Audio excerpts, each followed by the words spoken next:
ప్రభు అయిన యేసుక్రీస్తు వారి అతి శ్రేష్టమైన నామంలో దైవవాక్కు అనేటువంటి ఈ అనుదిన ఆధ్యాత్మిక కార్యక్రమాన్ని వీక్షిస్తూ ఉన్న మీ అందరికీ కూడా నా యొక్క హృదయపూర్వకమైనటువంటి వందనాలు తెలియజేస్తూ ఉన్నాం. మీ అందరి కొరకు మేము ప్రత్యేకంగా ప్రార్థిస్తూ ఉన్నాము. మా కొరకు, పరిచర్య కొరకు, కుటుంబం కొరకు కూడా మీరు ప్రార్థన చేయాలని తెలియజేస్తూ ఉన్నాను.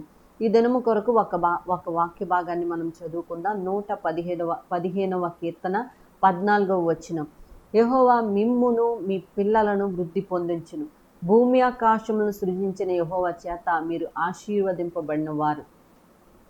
మనం ఆలోచిస్తే చాలామందికి ఉన్న భయాల్లో ఒక భయం ఏంటంటే పిల్లలను కూర్చున్నటువంటి భయం. పిల్లలను ఏ విధంగా పోషించాలి, ఏ విధంగా పెంచాలి. లోకము చాలా భయంకరంగా ఉంటుంది, చాలా మురికి, పాపము.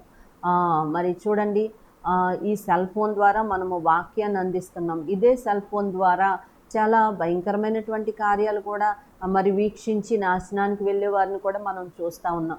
ఈ యవనస్తుని చేతిలో ఉన్నటువంటి సెల్ ఫోన్లు వారు ఎక్కువగా మరి పాపంలో పడటానికి కూడా కొన్నిసార్లు అవకాశం కలిగిస్తూ ఉన్నాయి. ఈ విధమైన పరిస్థితుల్లో, ఈ భయంకరమైన పరిస్థితుల్లోంచి, పాపపు వలయంలోంచి బిడ్డలను పవిత్రంగా ఎలా పెంచాలి, ఎలా చదివించాలి, వారి కొరకు ఎలా కూడబెట్టాలి అని పిల్లల గురించి ఎక్కువగా మనం ఆలోచిస్తూ ఉంటాము.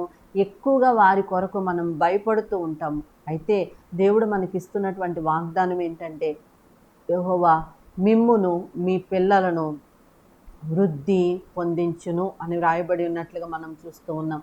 ఆయన మనల్ని, మన పిల్లల్ని కూడా ఆయన వృద్ధి పొందింపచేస్తాడట. 13వ వాక్యంలో ఉంది, పిన్నలనేమి పెద్దలనేమి తన యందు భయభక్తులు గల వారిని యెహోవా ఆశీర్వదించును. ఎవరైతే యెహోవా యందు భయభక్తులు కలిగి ఉంటారో, మనము భయభక్తులుగా ఉండాలి. మన పిల్లలకు కూడా మనం భయభక్తులు నేర్పాలి. మనం ప్రార్థన చేయాలి, మన పిల్లలకు కూడా మనం ప్రార్థన చేయుట నేర్పాలి. మనము ప్రార్థన అనేటువంటి కంచె వారి చుట్టూ వేయవలసినటువంటి అవసరత ఉంది.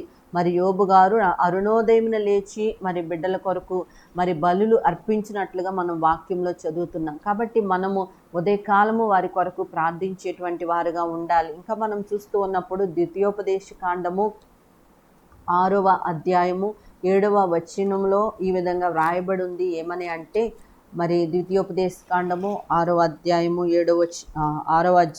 7వ వచనంలో, నేడు నీవు నీ కుమారులకు వాటిని అభ్యసింపచేసి నీ ఇంట కూర్చుండినప్పుడు, త్రోవను నడిచినప్పుడు, పండుకున్నప్పుడు, లేచినప్పుడు వాటిని గూర్చి మాటలాడవలను, సూచనగా వాటిని నీ చేతికి కట్టుకొనవలెను.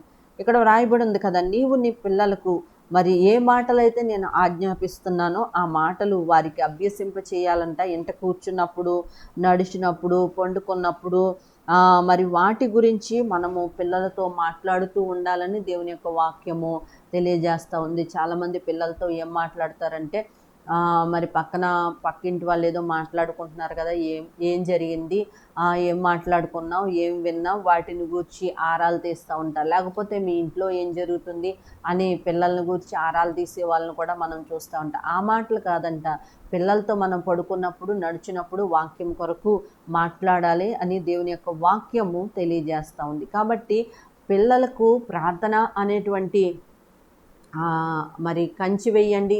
పిల్లలతో వాక్యం మాట్లాడండి, వాక్యం చదివించండి, వాక్యంలో వారిని పెంచండి. పెంచినప్పుడు మరి ఆదికాండం 50వ అధ్యాయం 21వ వాక్యంలో రాయబడింది, భయపడకుడి, నేను మిమ్మును మీ పిల్లలను పోషించెదను అని వ్రాయబడి ఉన్నట్లుగా మనం చూస్తూ ఉన్నాం. కాబట్టి అది యేసేపు గారు అన్యులతో మాట్లాడుతున్న మాట ఆత్మీయ అర్థంలో మనం తీసుకుంటే మనందరికీ కూడా ఆ మాట వర్తిస్తుంది. కాబట్టి మన పిల్లలను ఆయన పోషిస్తాడు, మన పిల్లలను ఆయన వృద్ధి పొందిస్తాడు.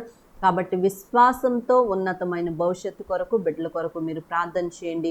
దేవుడు మిమ్మును మీ పిల్లలను దీవించునుగాక. ఆమేన్. ప్రార్థన చేసుకుందాం. ప్రియ పరలోక తండ్రి, నీకు స్తోత్రాలయ్యా.